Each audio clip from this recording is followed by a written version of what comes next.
Mark of the Thief by Jennifer Nielsen. Chapter 33. The vineyards were different from anything I'd known at the mines. There the world was gray and dusty, and the people weren't much better. But though I always knew I'd find a more beautiful world one day, I had never expected anything like this vineyard.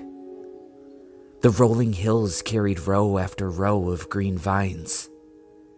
Here, where I stood with Crispus and Aurelia, we were surrounded by tall trees that must have been there since the first breath of man. At the far end of the field was a pile of ruins that looked as if they had been decaying for hundreds of years. It seemed odd to find rubbish in an otherwise fine field, and I asked Crispus about it. He shrugged. "I don't know much. My father said it's the ruins of an old temple that used to be on this land. The temple once held the body of a Vestalis who was punished for violating her oath, probably buried alive. A few years ago I tried to get closer and see it, but a large wolf appeared, so I ran away. There wasn't anything to see anyway, just broken rocks." Then he clasped his hands. "Shall we begin?" Aurelia and I stood in the shade of one of the tallest trees with blank expressions. Neither of us knew where to start. Such as it was, I was the only one here who'd actually used magic. And since most of those experiences had been disasters, I suddenly felt nervous about practicing. "My father believes the magic responds to your emotions," Crispus said. "It comes on strongest when your emotions are most intense. You were terrified in that arena." "That's ridiculous." I forced out a laugh and eyed Aurelia to see if she would think worse of me. "Terrified isn't the right word at all." Which was a perfectly true thing to say, though admittedly, this was only because what I had felt was far beyond terror. Aurelia didn't seem to care. She only said, "Crispus is right. When you bent the metal in the caravan, you were angry with Felix. And what about when Radolf attacked us underground?" Crispus's jaw dropped. Obviously, he didn't know that story. "Wait a minute," he said. "You already fought Radolf once?" I shook my head. "No, and if it was a fight, then I lost. But you are right about my emotions being connected to the magic." "Which is what makes this magic so dangerous," Aurelia said. "Emotions can be unpredictable and hard to control. I don't decide to get angry or sad or even happy. I just feel the way I do." Inwardly, I smiled. Maybe she didn't decide to become sad or happy, but I'd certainly seen her get angry. "Then that's what I've got to learn," I said. "I have to let myself feel enough to generate the magic, but then control the emotion." Crispus seemed ready for that. My father had servants working down here throughout the night. By then, he had grabbed a rope with a wooden handle on it. The rest of it was strung up high into the tree, though the rising sun made it impossible to see where it was tied. "Here, Nick, take this." I grinned. "Why?" My hands were already on the handle, so I hoped it wasn't anything too risky. "Just hold on." He started to walk away, then turned back to me. "Seriously, hold on." I redoubled my grip, and by the time I looked back at him, he was already midway through releasing another knot around the tree. Before he was entirely finished, the rope pulled violently from his hands and flew into the air. At the same time, I noticed a stack of bricks almost above my head, plummeting to the earth, mortared together and attached by the same rope. I was at the other end, and as they came down, the rope flew through the pulley above us and yanked me high into the air. "Nick!" Aurelia yelled. It had happened so fast. I wasn't sure that she had seen what happened. Beside her, Crispus was laughing harder than someone ought to, given that I was now dangling nearly 30 feet above the earth. With the pulley above me, I was too low to reach the nearest branch and too high to jump. Another branch was below me, but a ways behind me as well, and I didn't trust that I could reach it from here. "I bet that bulla is warming now," Crispus said, regaining some seriousness. "Are you joking?" I scowled down at him. "Get me down!" "Is the bulla warming?" I closed my eyes and felt for it at my chest. At first there was nothing, but then the bricks settled and the rope punched me even higher. I gasped as I almost lost my hold. The bulla definitely reacted to that. "It's warm," I said, and with that acknowledgement, magic flooded in through my chest, so fast that it nearly suffocated me. "I'm going to fall," I yelled. The heat alone was making my hands sweat. "This is too much." "Not if you control it." Crispus pointed to the bricks, now in a pile on the ground. "Lift them and you'll come down. But not too fast. Control it." I gritted my teeth, forcing myself to breathe and feeling the flow of magic. Last night's experiments with the divine star had been like cool water through my veins, but the bulla was warmth, closer to the way sunlight feels after a cold night. It might respond to my strongest emotions, but magic was so much bigger than a simple emotion. It was strength and power and raw energy. And with each use, I was becoming those things too. Using that strength now, holding on to the rope became easy, so I focused on the stack of bricks. A quick test from my fingers rustled them. "You're doing it," Aurelia said. With some effort, I allowed more magic into my hand. When I first sent it to the bricks, they rose in the air by a few inches. Then, as I started to descend back to the ground, more magic emptied than I had intended. It shot from my hand with far too much force and hit the bricks like an explosion.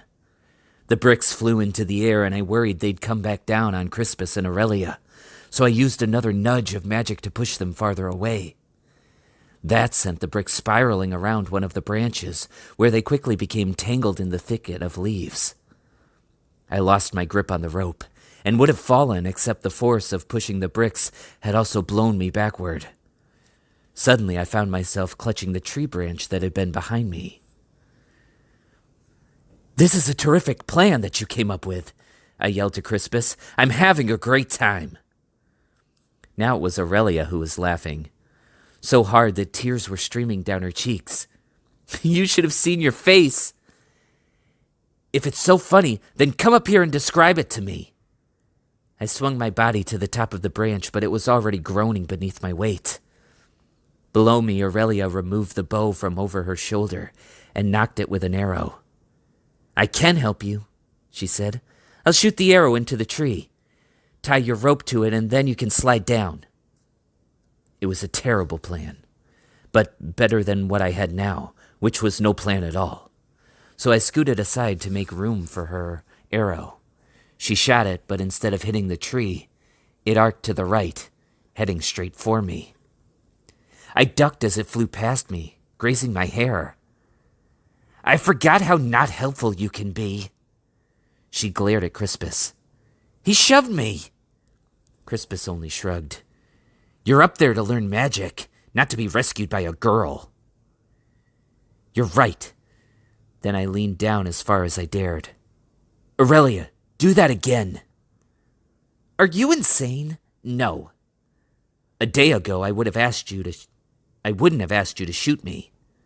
A day ago you deserved it." I shook my head. "Listen, I felt something when the arrow went by. If you want to help, then shoot me." Aurelia began muttering under her breath. I couldn't hear the words, but Crispus was chuckling, so I was pretty sure it was a string of insults about me. She drew another arrow, aimed directly at me, and let it fly. The arrow whooshed past me. I heard it move through the air and even watched it spin. Every feather on the shaft was as clear as if I were studying it up close. The arrow wasn't moving any slower than usual, but I saw it that way as it flew past me. As soon as that one passed, she sent another one. This time when the arrow approached, I reached out for it. I felt it brush through my fingers, but then it was gone. In the attempt, I lost my balance and my hold on the rope and began falling. Air rushed through my hair, and I was pretty sure Aurelia and Crispus were yelling at each other to help me, though there would be nothing they could do. I crashed through some lower branches as the ground came even closer, ripping away the remnants of the bandage on my arm. I sent out all my magic in me, with no thought in my mind except to slow my fall. But when the magic hit the tree above me, all I heard was a terrible cracking sound. I landed hard on my back, and directly on my wounded arm, which exploded with pain. But there wasn't a moment to waste, for the tree was already beginning to tip. "Run!" Aurelia yelled. "Nick!" Crispus sounded panicked, but kept running. I got to my feet just in time to see the trunk of the tree and its load of tangled bricks coming directly at me. Chapter 34. "Nick! Nick!" Aurelia was screaming my name. She and Crispus were pushing at the tree, trying to move it off of me, but it was as large as a ship, and they were having no luck. Then she shushed Crispus. "What is that sound? Nick, are you laughing?" I couldn't help it, nor could I remember a time in years when I'd laughed so hard. This entire situation was so completely ridiculous. What else was there to do? Of course I was laughing. Finally, I squirmed around until I was in a better position. Then, with my back braced against the ground, I pushed up on the trunk with my legs. The bulla was doing the work. I knew that. But it was still amazing to feel the weight shift.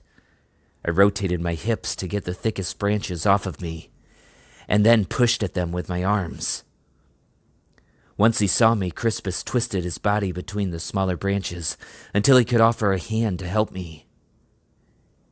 "How did you survive that?" His eyes were wide with amazement. "You should have been crushed." "I just stopped it," which was all the explanation I could have offered. When the trunk fell, I grabbed a hold and pushed back.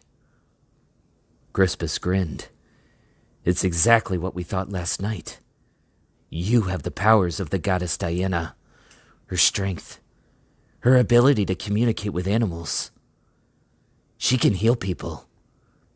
His eye traveled to my injured arm. "Nick, she can heal herself."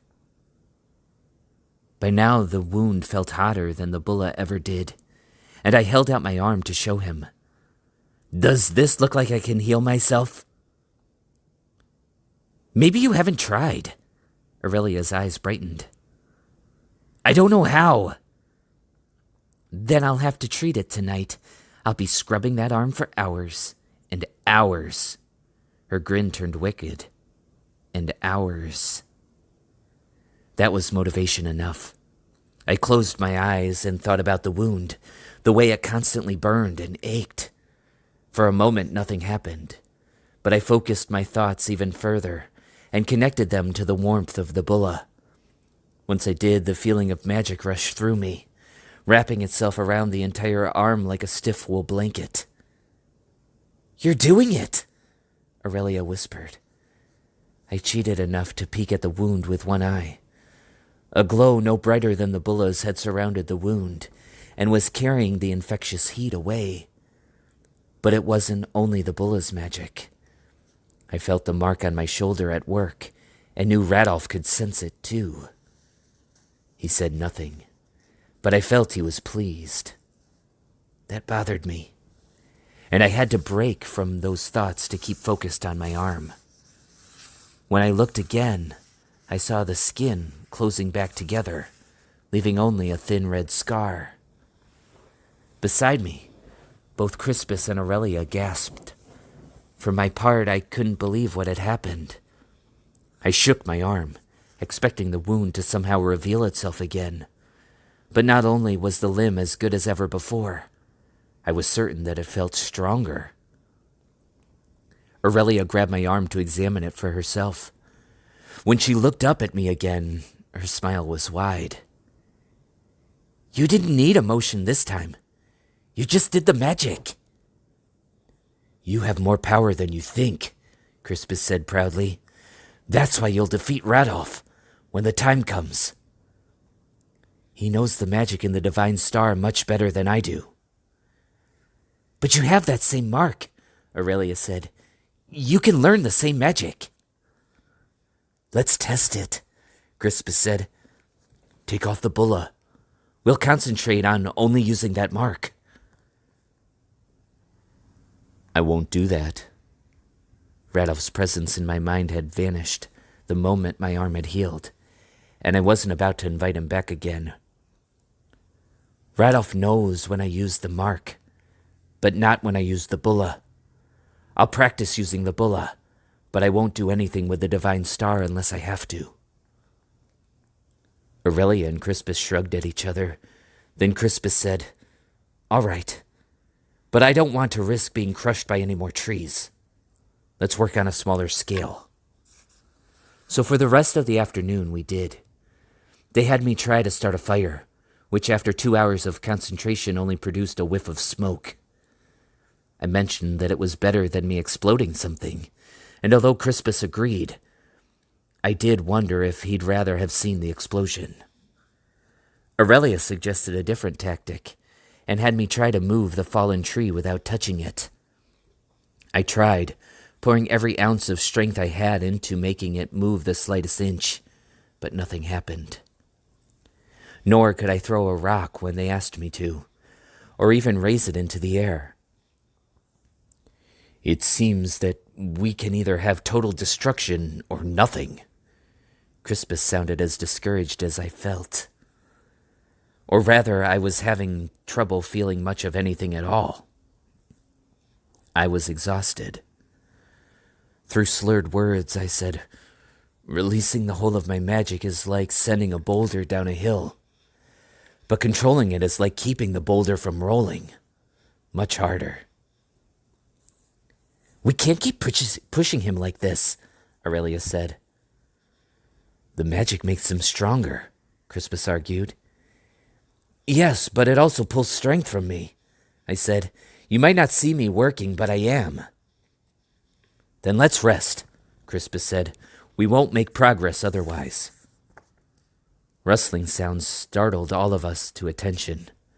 Aurelia pulled out her knife, but quickly put it away when Valerius appeared in the field, accompanied by a host of servants with food and drink. I thought you might want some refreshment, he said. Aurelia walked forward before it occurred to me that he had intended the food for all of us. So after a short hesitation, I joined her, but noticed the senator motion for Crispus to stand aside with him for a private conversation.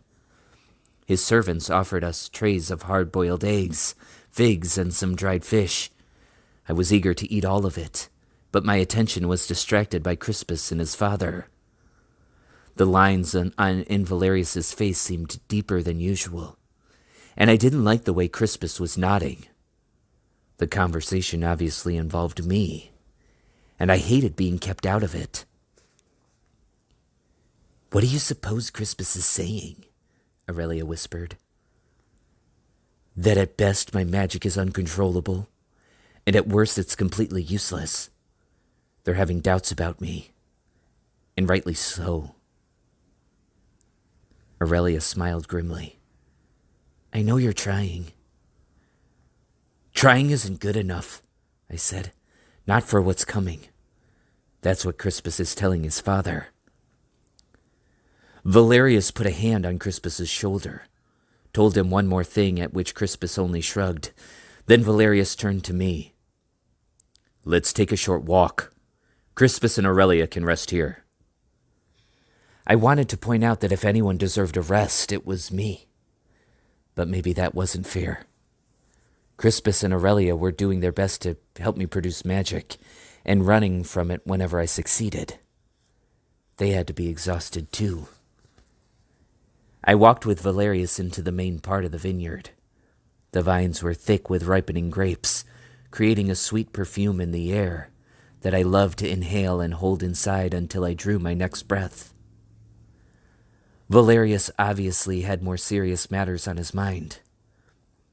Once we were far from any listening ears, he said, "I'm sorry I was called away this morning. I had hoped to be here to help in your training."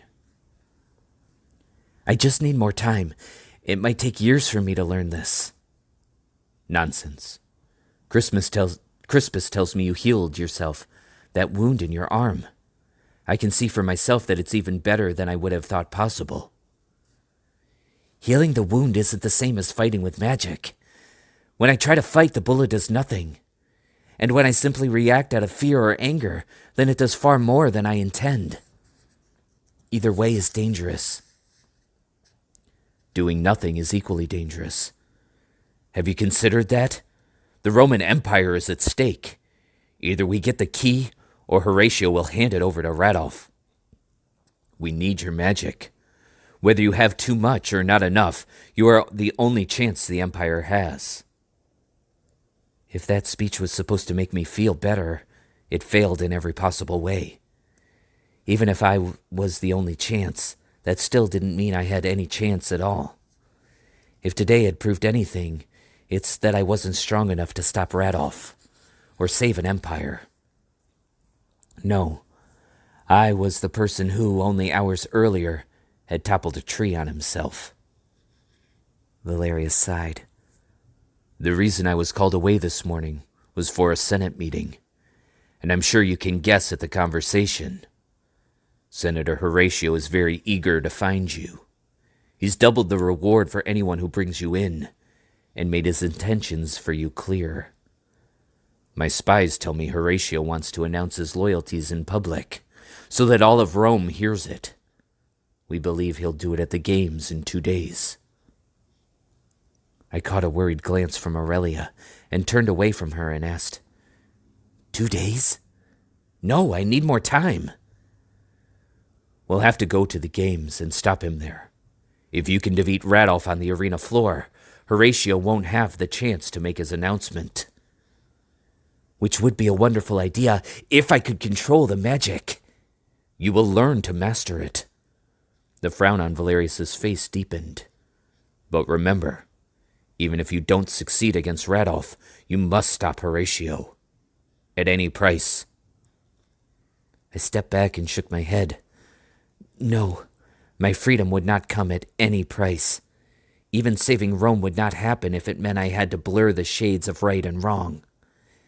And it bothered me that Valerius saw things differently. Either Valerius didn't notice my objection, or he didn't care. "I can feel success coming closer," he said.